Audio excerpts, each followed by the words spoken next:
বিসমিল্লাহির রহমানির রহিম। আসসালামু আলাইকুম।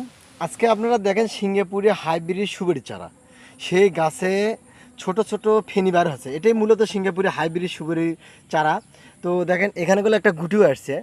তো আমরা এই গাছটা বর্তমানে কেটে আহ, চাকু দিয়ে মানে ধারালো জিনিস দিয়ে আমরা কেটে কেটে এগুলো আমরা বার করছি। কিভাবে এটাতে কয়টা বাধা বার হচ্ছে সেটা আমি দাদাভাইকে জিজ্ঞেস করলাম। দাদাভাই, এটার কয়টা বাধা বার হচ্ছে? এটার বাদে একটা এটা দুধ দিয়ে